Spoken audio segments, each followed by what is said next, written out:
Welcome to the Revolution Church podcast.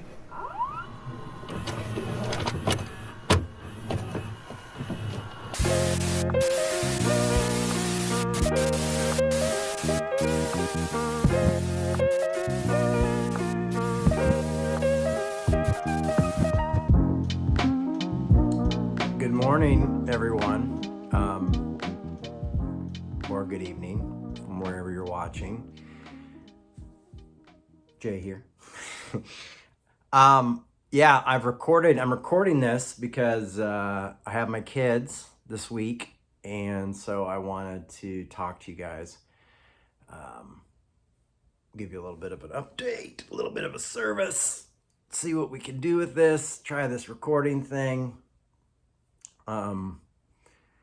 It's Friday, so who knows what the future holds. Hopefully something exciting and good happens between now and then. We talk a lot about Reformation. And as you know, I have really kind of steered away from the whole church title, and we call ourselves gathering, and I don't like the pastor title, but right now, for talk's sake, I always have the dirtiest glasses. My glasses are always filthy. But maybe for the talk's sake, we'll get into a little bit of that language today. I don't know if this is going to be a long one or a short one. We'll see. As you all know, a few weeks ago, we showed a talk. We put up a talk that was from New York, and it was kind of cool because I heard from some of you guys saying like, "Oh, I can even see how your theology and things have changed over time," and that was pretty cool to get the feedback on that. But there was also a commenter who was like, "Why isn't he doing this? Why is he putting up an old one?" and blah blah blah. And I get it, because I get how we are used to churches working in this country and in the world. We have this idea of what Christianity and what Sunday service and all these things are supposed to be. Now, strangely enough, I was on Twitter and I was writing on Twitter. I said, wouldn't it be awesome if like a pastor was feeling like crap and he came in on Sunday and was like, "Hey, everybody, listen, I'm just not really feeling great. So, maybe we'll watch a little bit of a movie or matter of fact, you guys could all just go to the Cheesecake Factory." I liked better when we all went to cafeterias, like Luby's and stuff like that. I loved cafeterias. I miss cafeterias. Anybody know any good cafeterias in Seattle? It's my jam. Get some nice veggies, a little French silk pie at the end. Me and my mom used to go all the time. And it was so funny because I felt like when we went to cafeterias, she signed more autographs and talked to more people than any other time we went to a restaurant. She loved Applebee's though. Confessions. My mom loved Applebee's. And she was friends with all this. I still get emails and texts and DMs from servers who worked at Applebee's telling me how much they loved my mom. And it was awesome. And the orange chicken there was pretty killer. Ironically, the Cheesecake Factory has some pretty sweet orange chicken as well. I'm known for my high class eateries. But anyway, so I put that up, and it was weird because I didn't expect any pushback because it was kind of tongue in cheeky, but especially mentioned the Cheesecake Factory. And I got pushback from people who are like, why, a pastor is a man of God and they should show up and they should just open the Bible and just start preaching the word, and show up. It's a higher calling, as one person said. And so then I told the story about how I had put up an old talk, and because my kids were here and I couldn't do anything. And then someone was like, why wouldn't you want to bring your kids to church? Well, I'm like, well, first of all, we're online right now because of this thing called COVID, and the rules keep changing. And I like this. I like our community here. But one of the things that, I got pushback again, like, why wouldn't you want to bring your children to church, and why wouldn't you want to do that? And I said, well, I've brought my kids to church when we were meeting in Minnesota. I said, I actually did a talk once with Minnie sitting on my lap. I said, but also as a human being and as a co-parent who has very different faith beliefs than his ex-wife, I really would like my kids to grow up and have the choice that I didn't, And they've gone to Christian daycares and learned about stuff there. I mean, actually, one time I had to talk to one of the daycare workers about not explaining Roman torture, which is crucifixion, to my kids because they were like 3 and 4. But there's this idea of this higher calling that pastors have. And I think a lot of it comes from the pastoral epistles. And if you follow my work, you know how I feel about those books. But the fact is, too, is maybe what I'm trying to say is if it is a higher calling, maybe it should really be taken seriously. To the point where it's going, I'm not just going to perform for you. I'm not going to just open the Bible like it's a magic 8-ball and point at a verse and just start reading it. To be honest with you, if we were a community in person, what I would do was I would have us all sit down and talk when we have moments like this. And I'm going, oh, yeah, I got my kids, blah, blah, blah, and let's do this. And then people are like, well, members of the congregation don't want to have, It's like people just didn't get it. But I just saw like this expectation of perfection put on pastors. And we wonder why pastors fail. Because they feel like they have this expectation, and we give them this idea that, well, you have a higher calling, but we make it something that's sort of like magical and like you have to sacrifice for the word of God and for us and your family. And it doesn't work.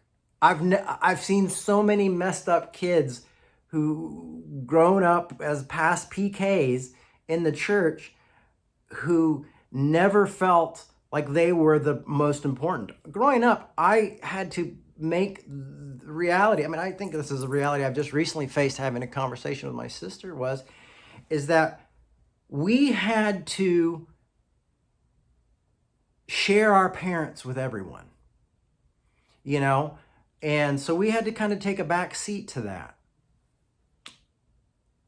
And often, we were used as props. Oh, there's the kids on the TV show and things like that. And they would send out thousands of our photos and things like that. I'm going through really deep psychoanalysis. So I'm learning a lot about what that caused me to do. And even in my personal relationships, how I react with people based on some of that trauma. Not the most healthy thing in the world, to be honest with you. So, I am going through a lot, here, honestly, went through a breakup. Now me and my dad are not talking, I'm having some issues with some family. It's just life. You guys deal with life every day. I'm dealing with life every day.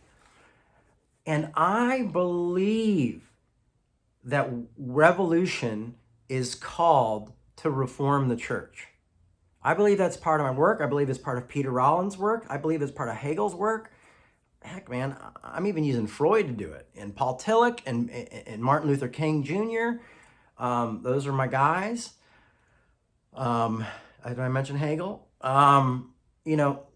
These are folks that saw something special about Christianity because of the love and the grace and the acceptance. But it's somehow the leaders are held to a different standard. And it's not a human standard. And the problem is the leaders take it. Because who doesn't want to be like, well, I have a higher calling. My calling's just a little bit better than everybody else's. And that's just bullshit. Paul said that God is no respecter of man. Paul says, I didn't care who Peter and James and all those guys, what they were, didn't make a difference to me. So that's where you have to take it in when we get into genuine Paulinian letters, is even Paul saying I sat with him because I thought it would be good and I think it would make me look better. But, what they were or what they did really didn't matter. So it's like we kind of select the verses and the ideas and the traditions that we accept through what we've grown up with. And I think if we're going to reform the church, I think we have to freaking get rid of the hierarchy. I'm a member of the community. Yes, I'm the leader, the speaker, or pastor, for the lack of a better term, of this community. We're obviously online, so we're not able to all buddy up with stuff, but I know a lot of you and talk to a lot of you online and on DMs and Instagram and things like that. I think we have a pretty freaking good time with stuff. But yeah, so I'm just thinking maybe we're all playing a role in something that's very destructive. And I think we've seen the American church, very, very destructive.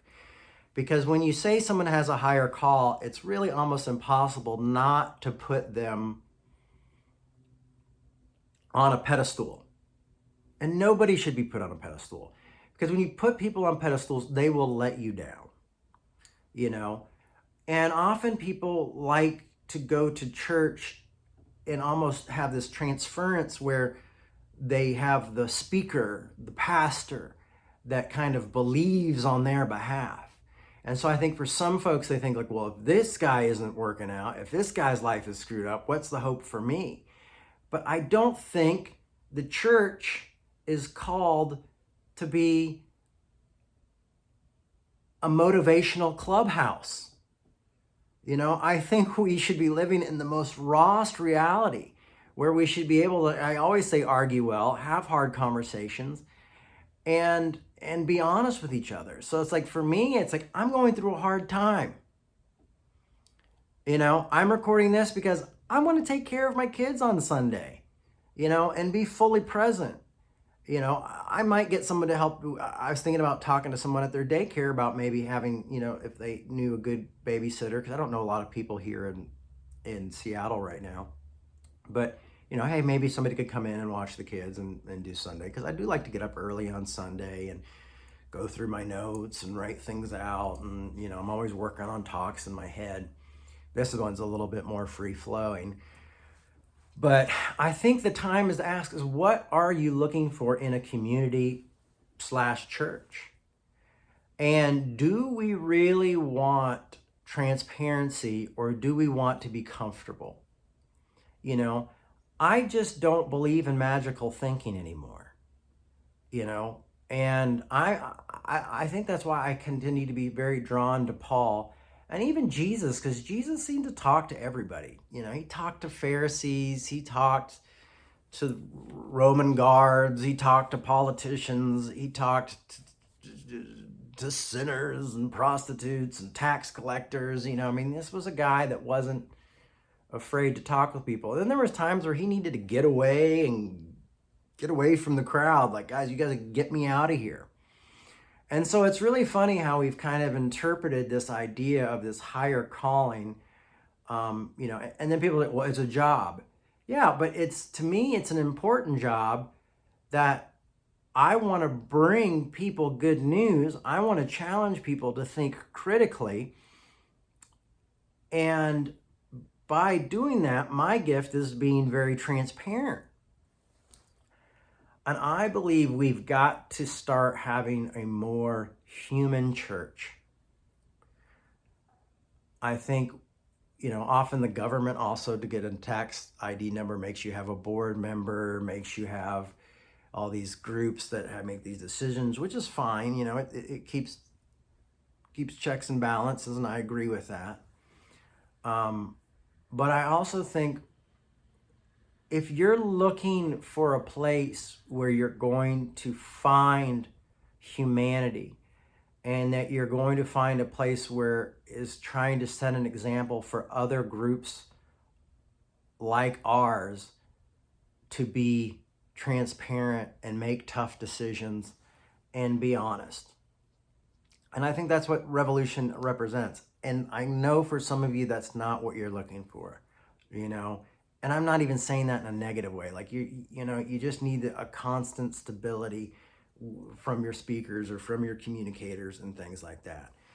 But I've often seen my work with theology and now philosophy as an art form as well. And so I want to constantly look at things differently and bring different ideas and different concepts. But I think that we need to find a way. Like if we're going to have Reformation, there needs to be restructure. Everybody's deconstructing. Oh, deconstructing. But deconstruction usually means I've left the church. I want Revolution to be a place where you can deconstruct. Because hell, we're deconstructed. We're not an organized church where we play the game and we run it like IBM.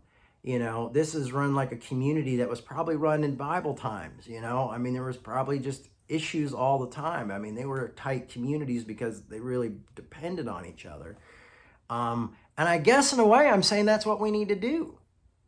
You know, depend on each other. And when we hear each other suffering, respect that, you know, and maybe even reach out for that, and reach out to each other. And I see us doing it.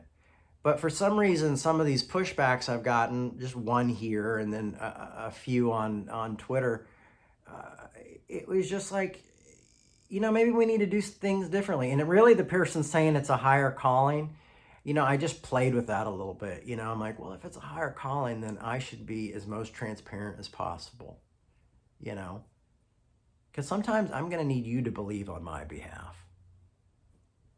You know, this is going to be a church. We're not a humanist church, but we're a gathering of people who feel called to the religion of Christianity, called probably to follow Christ and find out how we can live well and live better and treat each other better and treat our enemies better through this type of thing. But I think that has to come through a transparent movement.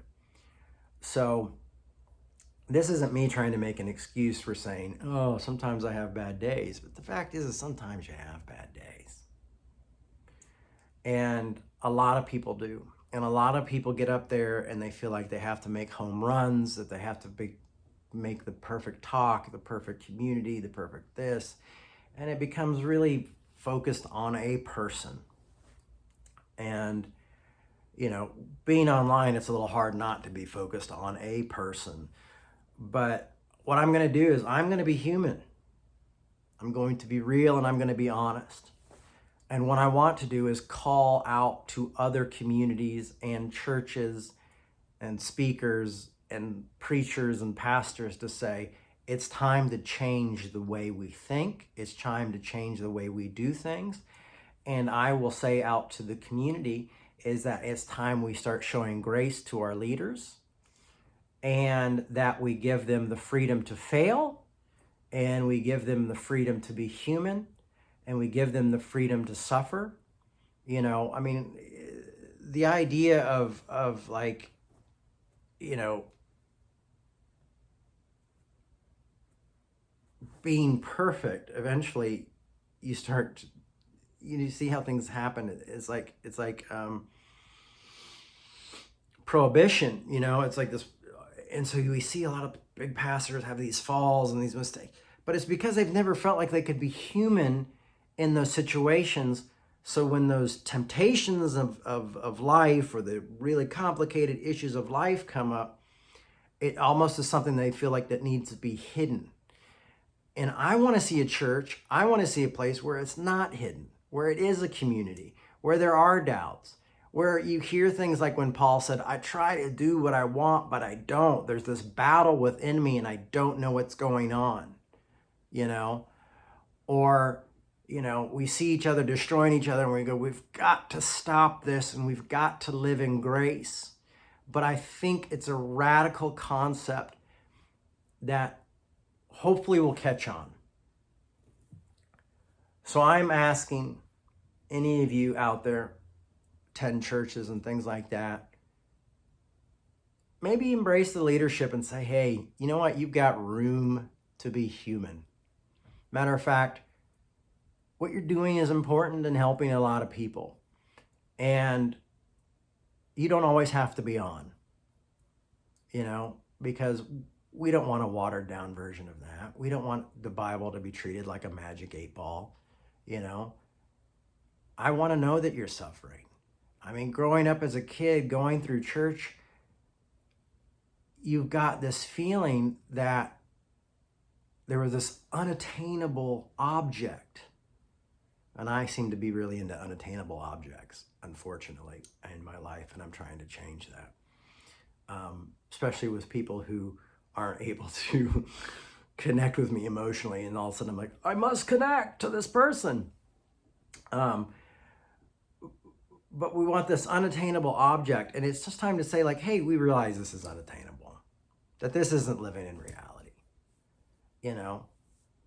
I mean, churches hire musicians to come in and play and do worship, and like, sometimes these guys don't even believe in God, and they're sitting there like, oh, Jesus, we praise you. You know what I mean? It's like, we act as though like the church is like this really like, oh, we're very, straight-laced and we've got it all together. But it's like, no, man, like they're trying to bring people in and just hiring random bands and asking them to pretend to do worship and pretend to praise, and things like that. It's like, to me, that's kind of hypocrisy, and it's like, hey, maybe we have a shitty music, and we just get people in the community who can kind of play, or maybe we don't do music at all. Maybe we rethink it. Maybe we realize that that's what's been set for us. It doesn't work anymore. It's like capitalism is really biting us in the ass right now. We've got like 5 billionaires and everybody else is struggling to pay their rent and can't go to the doctor and do things like that. And I don't care what your political opinion is, because I think both of them are screwy. But I'm trying to get down to the essence of things. And we just continue to play this game. I mean, I don't know about how many of you feel comfortable walking in to an organized church on Sunday. For me, I often would feel like I didn't have it together, like I wasn't good enough, uncomfortable, the structure, the fact that there was really no openness for chaos. And I like a little chaos.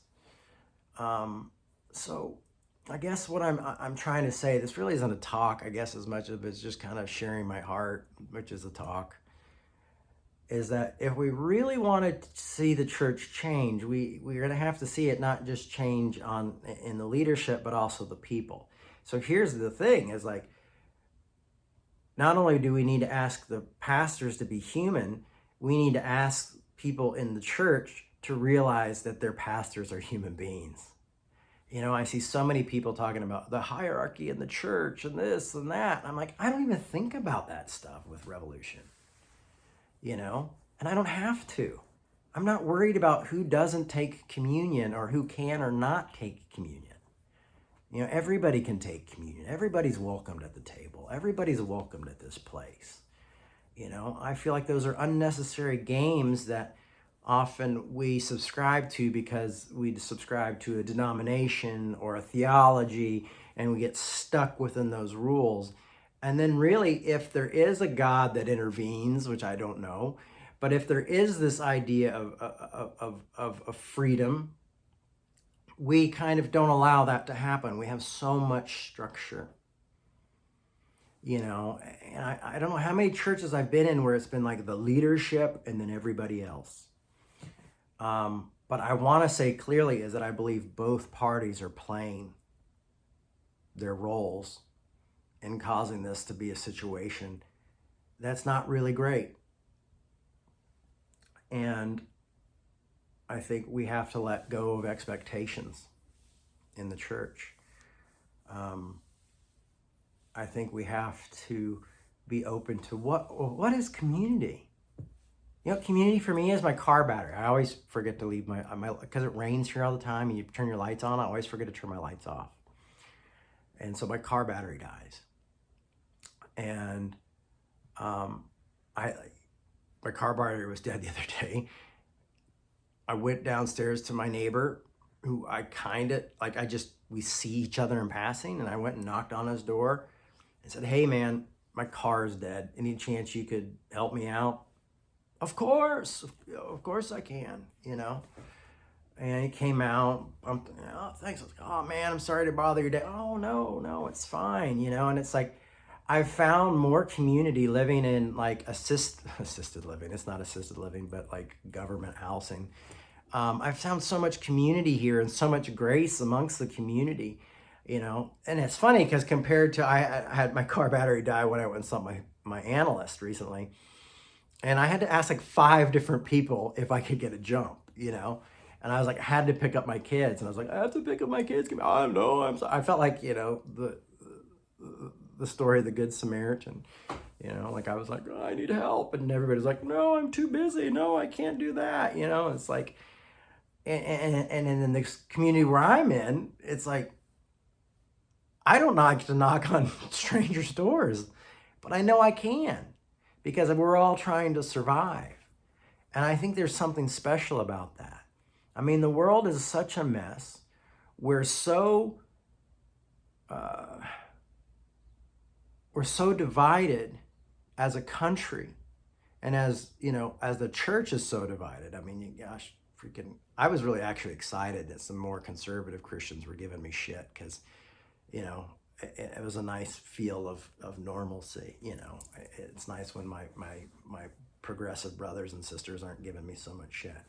Because see, I'm so left that sometimes people think I'm like a conservative empathizer, and they don't realize it's like I just don't like the right or left situation in our country. I just don't like the political way it's set up.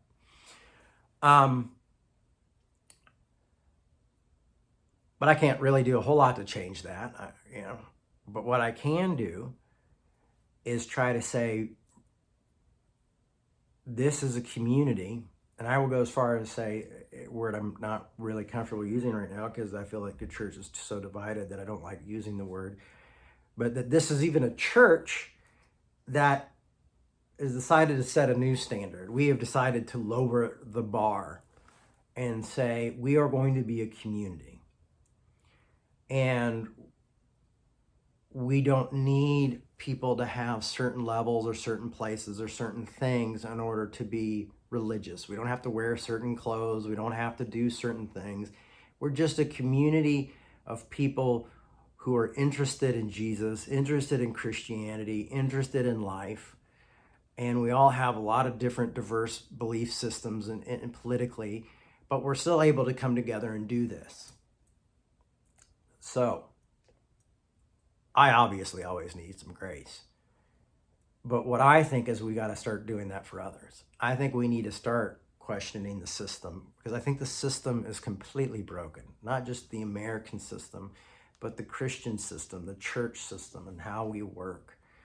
And I think if the people are the church and the people lead, the leaders will follow. And we can do this the way we want. We don't have to, it's like, I just remember sitting in meetings where we're like, we're going to have small groups. And everything was just so like business. And I don't have a problem with that, man. If you're organized and you're doing something, most of those churches are killing it. So I don't, like, good on you. But I don't think we should have a standard of what a church is or a church isn't. And I think it's ridiculous to think that, pastors are special, and probably people are getting that from not Paul, his writings, like in the pastoral epistles, and not looking at the fact that Paul's like, man, God's no respecter of man, he's saying there's neither Jew nor Gentile, male nor female, slave nor free, and honestly, half the time he's asking for help or telling about how horrible things are and what's going on. And, so here's an encouragement: think differently. I can handle the heat. Even when I'm going through hell, I can handle the heat. I can handle the pushback. But I know too many broken people who couldn't my parents. You know, they felt like they had to do things in secret, and they couldn't talk about certain things, which led them to do things in secret, and not be perfect human beings. And that no one's perfect. But could you imagine a place where you could talk about something before it becomes something else? Where we have a community where we can express our honest truth and we're not voting each other out or leaving or doing all that, and also not taking it personally when people leave. People are looking for different things, and that's fantastic. Find the truth, seek truth. I liked when Joe Strummer said, the big thing about punk, it's asking the question. It's asking, please give me some truth. And that's what we're trying to find here. But the truth is we're all fallible. We're all going through a tough time. I mean, good God, these past 2 years on all of us has been really crazy. And I think we all kind of feel a little out of it. And so maybe help carry each other's burdens a little bit, share those. And, I don't have a telephone to God. I just read a lot. I just study a lot. That's why I bring you good stuff. Sometimes I bring you shit stuff. But why I bring you good stuff is because I'll go and spend an hour reading Hegel. I'm reading theology and philosophy that a lot of people don't want to read. So I'm reading those things and I'm studying and I'm bringing it to you saying, hey, this is amazing. And I think this could change things and make things better. And I think we could live well. And I think this could change and radicalize the church. I mean, I really do believe in Reformation in the church.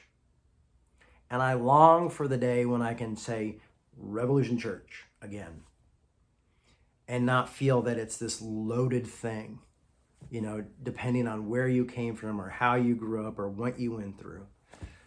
And so if you're uncomfortable with unstructured community, we have a little structure, trying to have a little structure. That's why I'm doing this video for you now. So we have a little, it's on Sunday. But yeah, let's do the community we want. Let's make the church we want to see. Let's be the church that we want to be. Let's be the church that wasn't there for us. You want to talk about deconstruction. Well, let's just deconstruct and reconstruct what we want out of a body, and out of a community. I know a lot of people deconstruct and they don't want anything to do with it. And honest to God, I don't blame them. But I think there is room for this kind of deconstruction and asking these questions and doing things and saying it's time to do things differently.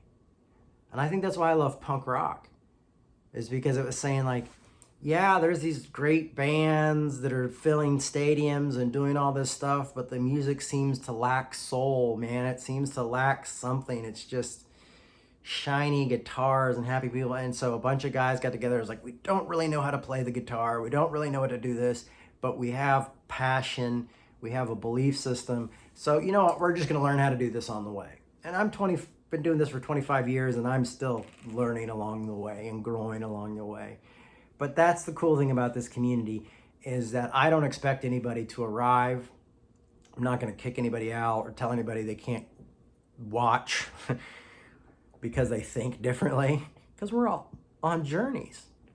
I saw this great quote. I'm going to butcher it, I guess, but it says, in life, when we're working on ourselves and as we get older, it's not that we're changing, it's that we're becoming more of who we are. And I've learned that as I've become older, is that I've become more comfortable in who I am. And I really hope you guys will go on this journey with me. And I actually hope you'll take it to other places. I hope you'll share that, like if you're going into another church, I hope you'll share this with your pastor and maybe he'll get some encouragement from it, or some of the staff, and they might just push back and be like, no, we can't do that. But at night they'll be thinking like, oh man, wouldn't that be nice? I mean, I remember a time in Brooklyn, New York, where me and Vince sat down. And I sat down and I said, honestly, I don't know if I believe in God right now, and I don't know what to do. And I'm here as, supposed to be the pastor of this church. And I'm questioning my very belief in the foundation of God, like basically, if God and Jesus exist.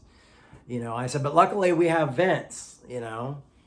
And of course, the next week, Vince gets up and says, well, Jay, I hate to tell you, but I'm actually in the same boat. And you know what the community did? They said, let's just do this. Doubt, disbelief, we're all there. Let's work through it together. It even happens to pastors. You'd be surprised how many amazing ministers out there, like big ones, don't believe in God at all. Like completely lost their faith. But it's their job. It's what brings them recognition. And it's quite shocking. And I often feel like it's financial pressure, but two, that it's also pressures from people in the community who have this magical thinking of that we're all like, we're the men of God and the men of God say this. I've even seen churches be like, well, when the men of God do shitty things, like, well, David lusted and killed his friend's wife. Killed his friend so he could have his wife. So sometimes you have to cover the pastor. I'm not saying that shit at all. What I'm trying to say, sorry, I'm cussing so much today. I'm just tired. I had to take the kids to school this morning. But what I'm saying is that you can call my bullshit. I love it when you guys push back because it makes me think. It makes me, can I answer this? Can I answer that? I love having Steve on here, Steve Peters, because he's just like, oh, Jay, what about this? Because I told him one day I liked the pushback because you grow and you think. I like the argument. I know people are like, I don't like to argue. It's, but it's cool that way. So, it's funny, back in the days in Atlanta, we had all these punk rock bands and we were all about being punk rock, blah, blah, blah, and really cool. But honestly, I think we've become more of a punk church now. And probably most of you don't even listen to punk rock, unfortunately. It's very sad. But by saying, we're going to do this and we're going to do it different, and we're going to make a difference and we're going to make a change, And punk never died. People said it did. But man, listen to Emil and the Sniffers. Man, that band's amazing. They might call themselves rock and roll or post-punk or whatever, but they're a punk band, And there's another band called Idols that I've been listening to a lot. No doubt, they're a punk band. I even believe Nirvana was a punk rock band. It keeps move and it evolves and it changes, and and then one day maybe what we're doing now will be in a system, and someone will come along and say like, we gotta get this stuff more organized. We've got to change, and that's okay because movements go and burn out, and new movements come in. Because they get corrupted over time.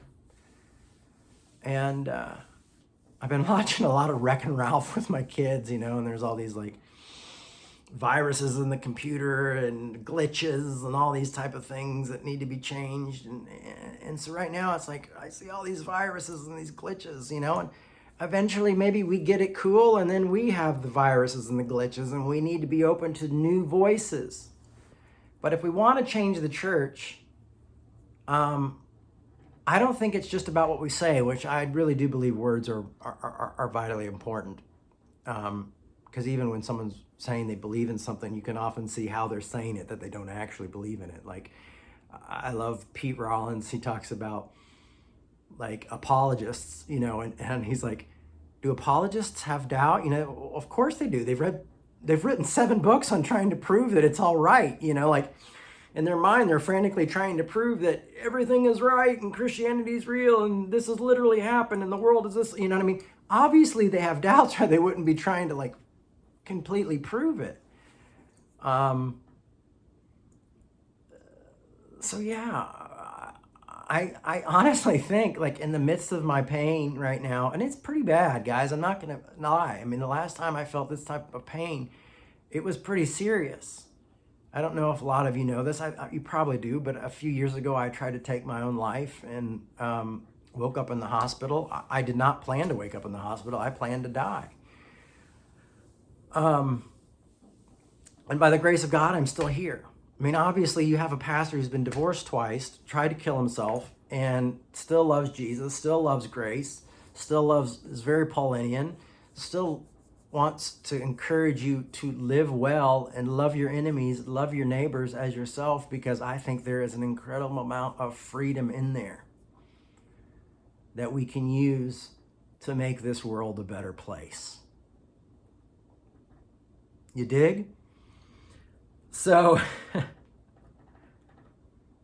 if you're with me, let's do this. And if you got some friends who think this might be a good idea, let's get them to do it too, because we could use a little bit of money. We'll keep that normal church part because we're a nonprofit, and but yeah, I mean, we could use your support. You can go to revolutionchurch.com, and I think it's like Revolution Donation or Revolution, I don't know.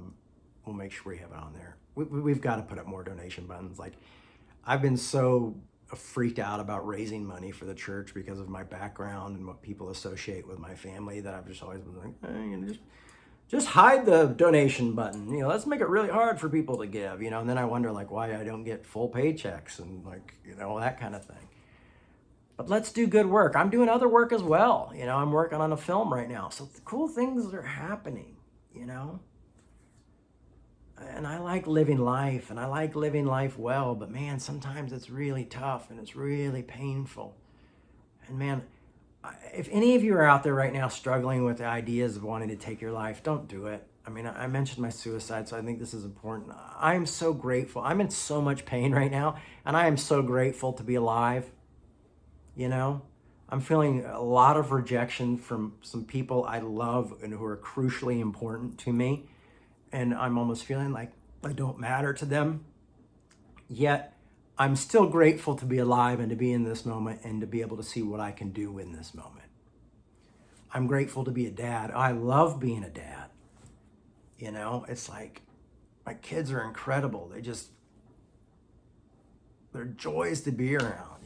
They kind of keep you, and they ask good questions, and you realize how complicated we often make things. But life is complicated enough. I mean, man, doing your taxes and, trying to figure out how to get some sort of health care. I mean, my teeth hurt all the time. I need a good dentist, but right now I can't afford it. I'm going to need new glasses soon, and you're going like, how am I going to make that happen? We're all in this together. This is a community. You want community? You want something that's different? Hell, if you want to call Revolution a church, you call it a church. I'm calling it a community right now. But if you want that, that's what we're offering. And as a leader, I'll never pressure you to come or show up or act a certain way or do a certain thing. I mean, I do ask that you show respect to each other when you argue, and just argue well. I'm not saying don't argue. I'm just saying argue with respect and love and things like that. Because the internet, we've just got so many people out there. I hope this made sense. This is my call to Reformation. Let's change the system. Where the message is getting better in some places. But let's change the system. Let's reform the system. At least make allowances for the system to have diversity in it. And that there's no, recipe of what a church is or isn't. Heck, I've been bucking against the system on that for years. But you know what? I think that's part of it. And I love it. And man, there's churches where they like, what's the church? The church in Minnesota that, Tony and them were a part of, Solomon's Porch. Like they would have people like all sitting in couches going around, everybody would read the Bible and everybody would take place in the talk and things like that. And that made me nervous as hell, because for me, it's like, I've been studying all this stuff, doing all this stuff, thinking about this for like weeks or months or years. Now someone's going to get up and talk about it. It was weird, I mean, it was cool, but it was just different. But that was great because it worked for that community, So let's be open to diversity, not just in thinking, not just in skin tone, not just in sexuality, but in what the church is. And if you guys have any ideas for reform, let's do it. I'm not kidding. I have grand delusions of change. And so as long as I'm on this earth, I'm going to continue to work on it. But I can't do it without you guys, because I think you're the ones that are going to do it, to be honest with you. I just hopefully open up little doors here and there, you know. And I even think my seeing an analyst has been there to help me to think differently. And so I even want to bring a little bit of that to you, you know.